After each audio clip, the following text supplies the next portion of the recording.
Welcome to AI with AI. That's Artificial Intelligence with Andy Lachinsky, a podcast from CNA Talks where we discuss the latest breakthroughs and implications in artificial intelligence and autonomy.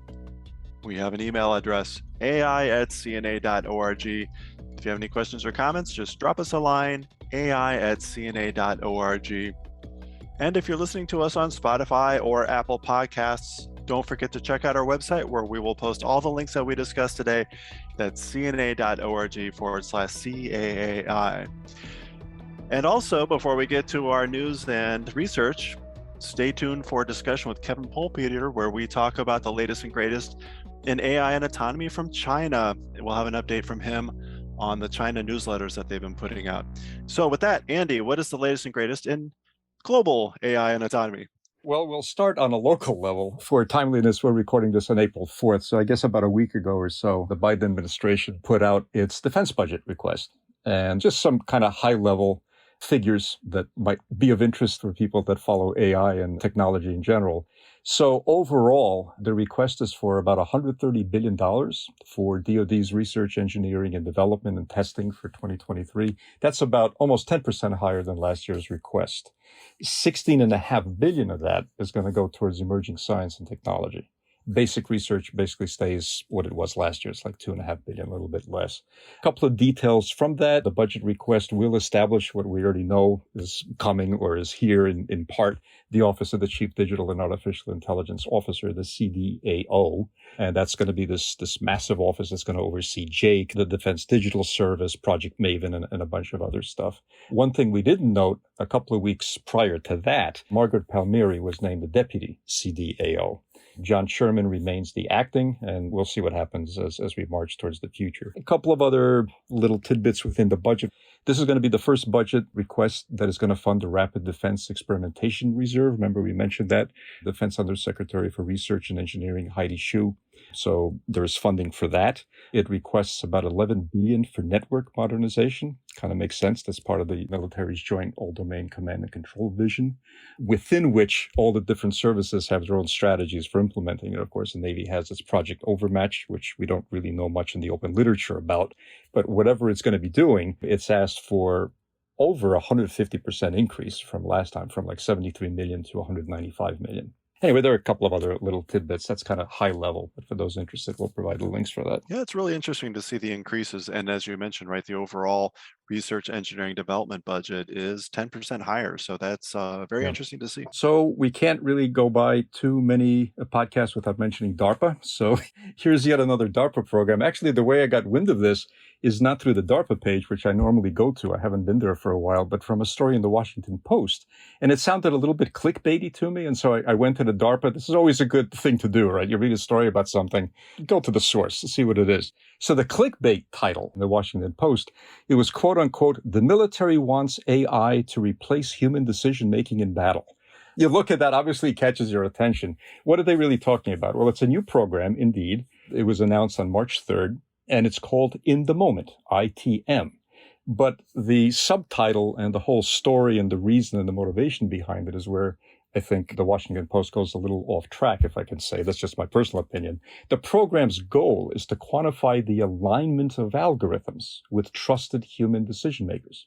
The motivation, going a little bit deeper, is a recognition of the fact that in combat, you're going to have a lot of complex and rapid decision-making going on, right? Things are happening. No one's quite sure what's going on. The specific test bed for this program is going to consist of 2 phases, is medical imaging. And the wording from Matt Turek, who's the ITM program manager, is they were emphatically and deliberately looking for something where you really don't have the right answer to anything. There is no ground truth. You're going to have a whole bunch of stuff. You need to somehow quantify what's going on and to help the human decision maker, but ground truth may not necessarily be available. And so the whole goal of this is to see if they can figure out ways to have some, and I'm quoting directly from the program manager, to have a rigorous, quantifiable, and scalable approach to evaluating and building algorithmic systems. And I mean, kudos to DARPA for doing this. It's not an easy thing, right? So it's going to be about a 3.5-year program, 2 phases. The first is going to be 2 years long. It's just going to look at small unit triage. as a basic decision-making scenario. And then the second phase, another year and a half, it's going to start looking at more complicated decision-making as you have mass casualty events and so on. So it's an interesting program. The broad agency announcement, the BAA, has not yet been made available, but I'll keep an eye on that and post it as time comes. But we'll provide a link to the actual DARPA site where you can read up on it. And then there's a link to the Virtual Proposers Day that was held on March 18th. There's a little bit more explanatory text. So it's a little bit different. I mean, the military, in some sense, yeah, obviously it has AI, machine learning all over the place. But the idea here is to quantify the alignment of machine learning algorithms with human decision making. And it's again within a broader kind of series of programs that seek to identify what issues are the most important and how to move forward with teaming machine learning with humans. Obviously, a very important field. Yeah, no, it's funny because this one also caught my eye through a clickbaity type of headline. It was a different headline, but it was focused more on the triage aspect of it. And I think it was along the lines of the military wants AI to triage, on the battlefield, something, so. Right. But yeah, go check it out. That's very interesting. We talk about how AI is used to implant false information, this and that. I mean, you just read the regular stories, and it's not that they're all wrong, but the focus is a little bit different. The context, the wording, go to the source. Yeah. So 2 other quick stories before we move on to some really neat research items. We're now going to go to Europe, specifically the European Parliament. 2 interesting developments. So the first one, this is back on March 22nd, the European Parliament's Special Committee on Artificial Intelligence in a Digital Age, called AIDA, it adopted the final recommendations of its AIDA report. So I don't think there's a final version available yet. The draft came out in November, but I don't believe talked about on the podcast. The final vote on this report and the recommendations that are in it, it's not going to take place until May, but the special subcommittee has kind of given its okay. 25 votes were in favor, 2 against, and there were 6 abstentions. The idea is to, what do we do with AI kind of in terms of regulation? And according to the draft report, it emphatically says the EU should not regulate AI as a technology. In fact, it goes a little bit farther, and it says EU has actually fallen behind in the global race for tech leadership, and they got to revisit what they need to do to step forward. And eventually, this will lead to an AI roadmap for the EU for like 2030. But the charter was essentially looking at the impact of AI on the EU economy. That's kind of the focus of it.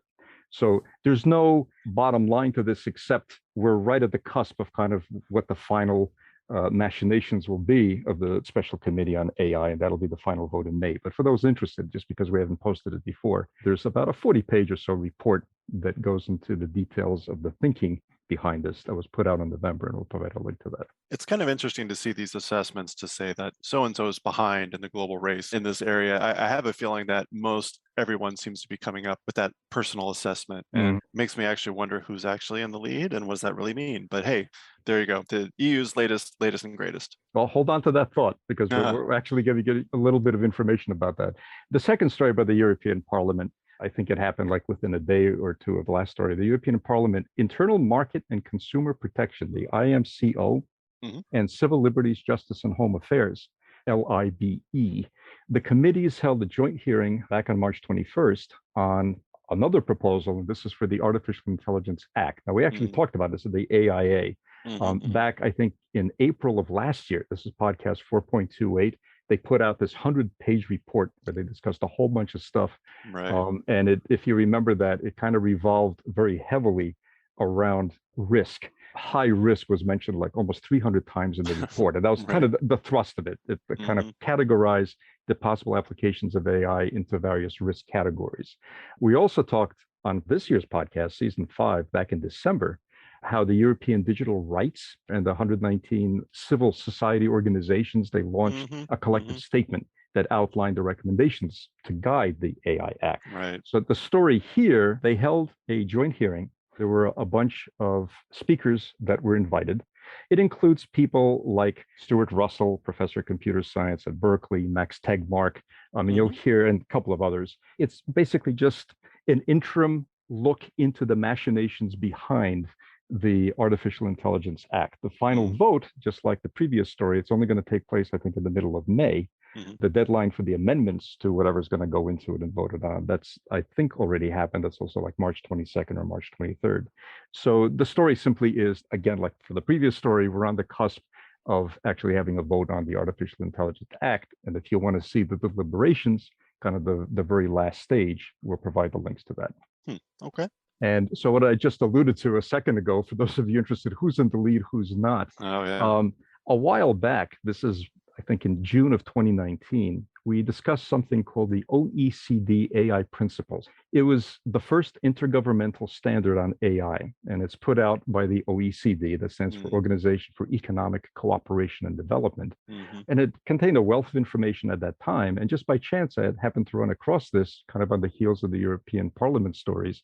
And they have another incredible database that I think everybody interested in the topic that compels them to listen to our podcast would be interested in. It's called the OECD AI Policy Observatory. It's alive, literally live. You see like a scroll of news stories on the right-hand side of the page that we'll provide a link to. It's an auto-updated repository of something like 700 AI policy initiatives from over 60 countries. And it really is chock full of information. Like for the United States, it has something like 55 different policy initiatives, AI training for the acquisition workforce bill, the American Workforce Policy Advisory Board stuff, a whole bunch of others. You can organize it by category. You can look at various news sources. And as I say, you have literally a scrolling bar on the right-hand side that you can play with. Lists various policy instruments by number and budget, governance, financial support, AI enablers. It is filled with really neat information. So we'll provide a link to that, and kudos to OECD. There we go. I recognize the AI and Training for the Acquisition Workforce Act, so good to see it. So we have a whole bunch of quick research. I mean, quick in the sense that they're easy to describe. They're all really fascinating things. So let's start with the first. It's a clickbaity title, but it tells the whole story. Brain implant allows fully paralyzed patient to communicate by thought alone. Now, we've talked about a number of related technologies, right, that presaged this multiple times on the podcast. This was published in Nature Communications on March 22nd. And indeed, it is for the first time an individual who is in a completely locked in state. Literally, you're conscious, you're cognitively able, but you're completely paralyzed, has been able to communicate using words and sentences, but using only his thoughts. Wow. It's a fascinating story. It's a patient who lives in Germany. He was diagnosed with Lou Gehrig's disease, ALS, back in 2015 when he was about 30. And he went through a number of steps. Initially, he began using like an eye tracking device, but his eyes were no longer able to keep fixed on a particular spot. So that kind of fell through. His family went to a couple of researchers, and that went through several iterations. The researchers first connected the patient to an eye tracking device. Then the family consented to using some procedure that would allow to track the eye movements. And so the surgeons at some point implanted a couple of electrodes into the brain, but the team couldn't get it to work. Then they had other things. They tried neurofeedback, showing a person their own brain activity.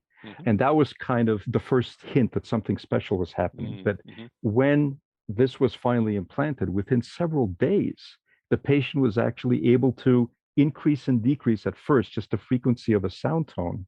And eventually, the patient trained himself through this implant to communicate entire sentences. It really is a remarkable story. It reminded me of a book that I read many, many years ago called The Diving Bell and the Butterfly. And it was written by the then editor-in-chief of Elle magazine. And at the time, he had suffered this massive stroke. And he found himself in the locked state condition, except in his case, this is way back when, he could move one of his eyelids, his left eyelid, and he actually dictated his entire book in that way. But here is the first instance of literally a completely locked in person. I feel for this individual, I feel for his family, and there's a little bit of hope that with modern technology now, this individual can actually communicate to the external world. Just remarkable. That is really incredible. The second story, this is again very easy to describe. Before I tell you what it is, my reaction to this story is, oh my goodness, you know, what a Pandora's box we've opened. So what am I talking about? This was published in the beginning of March, Nature Machine Intelligence, and it concerns the dual use of AI-powered drug discovery. Mhm. The background to this is that the Swiss Federal Institute for NBC, Nuclear, Biological, and Chemical Protection, specifically the SPIES laboratory, it convenes a particular conference every 2 years. And the idea, it was set up by the Swiss government, wants to identify various developments in chemistry, biology, and whatever that have implications for NBC. So prior to this year's conference, a request was made to the research team to look and talk about and analyze the various ways in which machine learning might be misused. Mhm. Okay, well, we've seen many, many examples of that. The result of this particular study is staggering, but obviously not unexpected. So they looked at the various AI systems that are used by the big pharmaceuticals to find and develop new drugs. Except in this case, because the thought experiment was, oh, well, what happens if we don't do the good, but we do the bad? Mhm. Well, they found the bad. They could tweak the system, and they basically found that, or the AI found about 40,000 toxic drugs that could easily be used as chemical weapons. Some of them are actually more toxic than the nerve agent VX. Mhm. It concludes with a sobering couple of paragraphs that itself begins with, well, for us, the genie's out of the medicine bottle. Again, I'm not sure who was taken by surprise with this. Yeah. They actually state within their concluding paragraph, by going as close as we dared, we have still crossed a gray moral boundary. And I'm quoting, we can easily erase the thousands of molecules we created, but we cannot delete the knowledge of how to recreate them. I'm not sure what to say other than perhaps let the words speak for themselves. What was your reaction to this? The first thing that caught my eye is you had the chemical structure of VX here, which I recognize. And so I was wondering, what were we going to be talking about? Obviously, we're not surprised by a finding like this.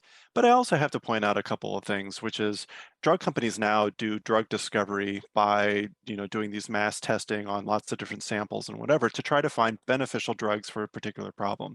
And those don't use AI. Those tools could also be used to find harmful drugs. All you do is do the same question. Well, Right. which ones turn out to be worse? And again, right, so 40,000 toxic drugs. And again, this is prediction based on chemical structure and expected toxicity. You still have to go through and see whether they're actually toxic. And so just like another random data spewer, you haven't helped yourself by giving yourself 40,000 things to check. There's sort of two issues, I guess I just identified. One was you could do this with the old non-AI tools. And two, you haven't really done anything different other than give yourself a lot of work. So yeah, I got it, right? All these tools can be used for nefarious reasons. And yes, you just identified one of the many nefarious ways that these things can be used. But welcome to science, I Yeah, guess. yeah. I guess that was the big question mark for me at the end. What is the broader point that they're trying to make? As Yeah. you point out, this is something that's been going on since time immemorial. You develop a tool, and there will be good uses and there will be bad uses. Yeah. Now you have to ask the question, okay, so again, as we move forward, right, with like drugs that have potentially negative effects, drug companies can put certain markers on who they allow those to be sold to, only research institutions or only in certain amounts, right? They can kind of try to control at least the supply end of things. Right. So now how do you sort of translate that into something? Do you try to control the information? Do you try to control the things that could be used to put some of these things into effect? Is there a way you can try to do that? Or do you have to try to think about this in a different way? And that's kind of the open questions they end with. Yep. So the next and last quick research, I thought was actually going to be a lot bigger than it is, although it's interesting, but not for the reason the title says it's interesting. So the title, and I got this from The Guardian, Artificial Intelligence Beats 8 World Champions at Bridge. Well, that's kind of interesting, right? By the way, there is no, as far as I can find, research paper that we can link to. The only thing that we know and that we're going to be discussing for 30 seconds or so is what I've gotten from The Guardian. But it's still interesting, so bear with me. A French startup, NukkAI, NukkAI, it has a bridge playing computer that it developed called a Nuke. And in fact, it has beaten, with a caveat, 8 world champions at bridge. There was a challenge called the NukkAI Challenge held March 24th and 25th in Paris. And a bunch of human champions had to play 800 consecutive bridge deals, and they were divided into 80 sets of 10. The caveat was each champion kind of played on their own with dummy partners against a pair of AI bots. And challenging these champions was the NukkAI bridge player. Now, The score was the difference between those of the human and the AI averaged over each set. And the Nook indeed won about 83% of them. And so on the basis of that, the Guardian declares AI beats 8 world champions at bridge. There were 2 very important caveats. Number one, Nook didn't defeat the human bridge players in direct one-to-one games. Each champion and Nook played against a pair of robot opponents. That's very different. And the tournament didn't include the bidding process, which, as one researcher from Facebook Meta, Noam Brown, in a tweet pointed out, bidding is actually the hardest part. So there are big caveats. However, despite that meta caveat, an important takeaway is how Nook was designed, because from the conception, it was meant to be self-explaining. Bridge relies obviously on communication between the partners. That's how Nook was designed. It's not a black box. And in fact, it takes what Gary Marcus should be really pleased with, a neurosymbolic approach. And that I found fascinating. So embedded within that, there's probably lots of interesting stuff. Unfortunately, I wasn't able to find the research paper. When you go to the website for this NukkAI, they tell about their great win and the NukkAI challenge. Sure. And there are a couple of research papers that discuss kind of earlier variants of the thinking that went into Nook, presumably. But there's no research paper. There's not even a preprint. We'll provide a link to the video of the challenge itself. It's kind of interesting. And we'll provide the story from The Guardian. So it's a little bit less than the clickbaity title, but I think lurking under the hood, there's something interesting going on there. Yeah, clearly, right. They stacked the deck in their favor by having their own challenge and setting it up the way that kind of favored the Nook that they created. But, as you point out, hopefully we will see something more along the lines of a technical explanation of what's going on, because, right, it's an interesting idea and an interesting problem, certainly. And so hopefully we'll see more here coming from them shortly. All right, well, thanks, Andy, and stay tuned. We'll have a discussion with Kevin Polpeter and what China is doing with AI and autonomy after a short break. Hi, everyone. I'm Sebastian Bay, a research analyst with CNA's gaming program. Our team designs games to address problems in a wide range of scenarios, from the battlefield to the classroom and everywhere in between. We design bespoke war games specific to your organization's needs, and we draw upon the diverse talent at CNA to bring you the best product possible. If you're interested in learning more about our work, please visit our website at cna.org/wargaming. Well, Andy, we have another guest with us this week. We have Kevin Polpeter joining us from the China Studies program at CNA.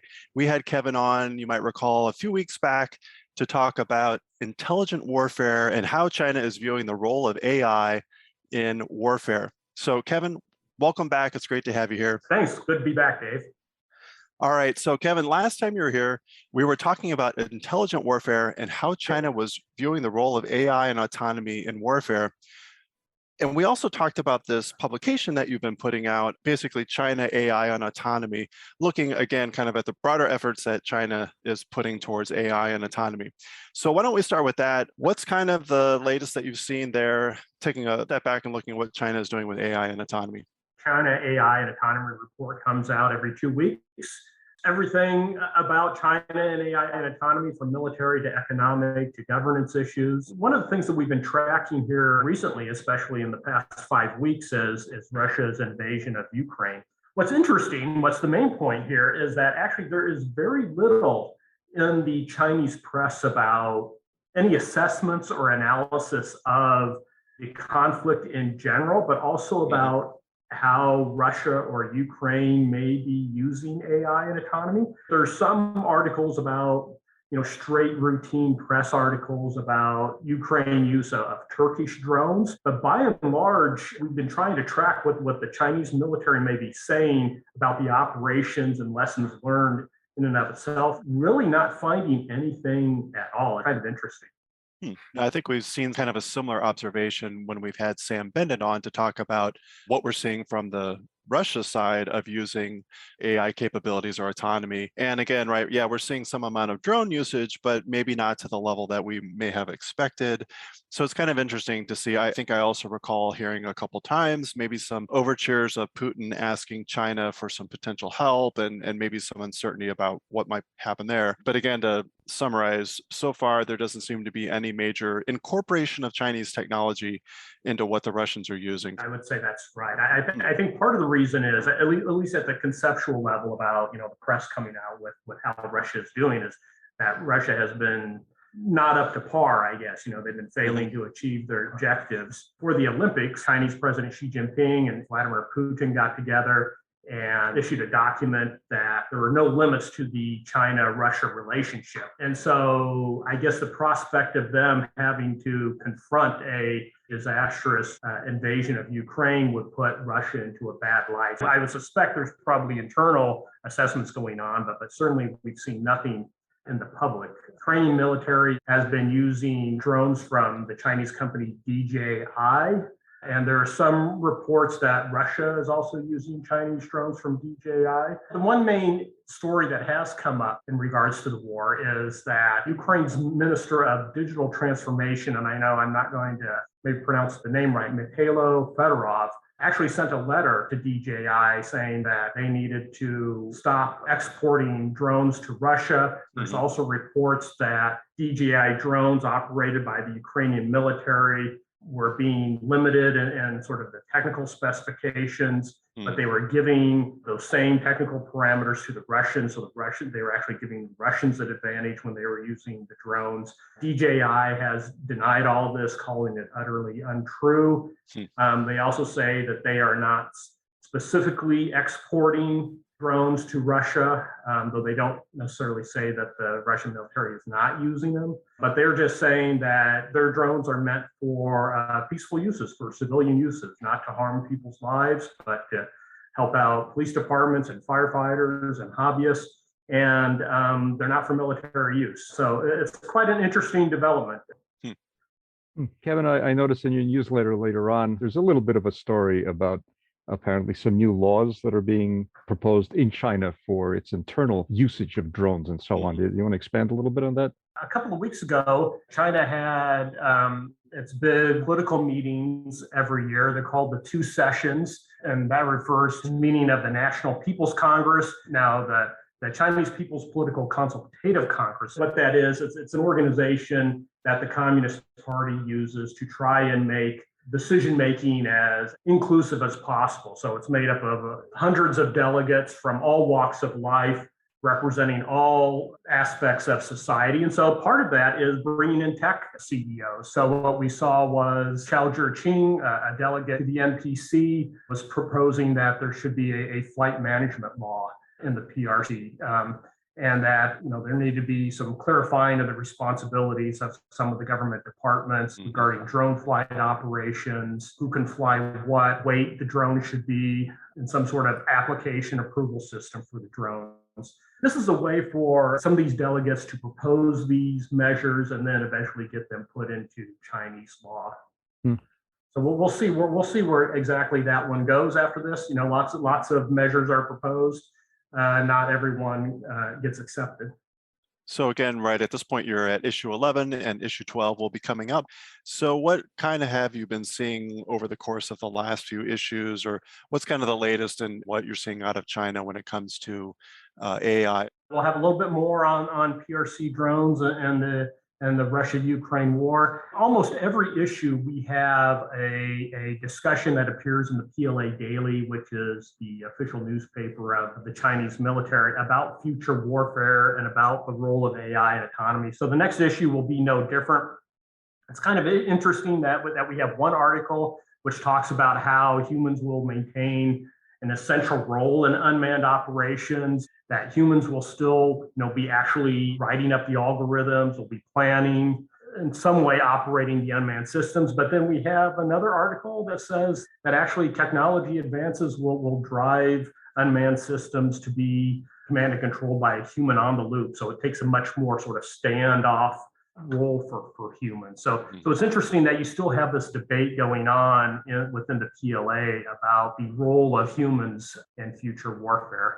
We also have, more regulations. Some new ethics guidelines have been written up, and we have a little bit more on R&D. That a couple that stand out about how China has been using AI to develop hypersonic technology, to actually design a hypersonic plane, as well as it's interesting, having it be able to land with skids instead of wheels. So going back to the 1950s, like when we had our hypersonic vehicles land at the dry lake beds out there in Nevada, PLA seems to be going back to that, or at least studying going back to that sort of configuration. So at any rate, AI plays a role. So it's interesting how AI is starting to show up more and more in Chinese R&D. And then finally, one thing I find interesting, because I cover China space, is that some engineers with China's human spaceflight program is developing a brain-computer interface to control a robotic arm, supposedly the one that's on the Chinese space station.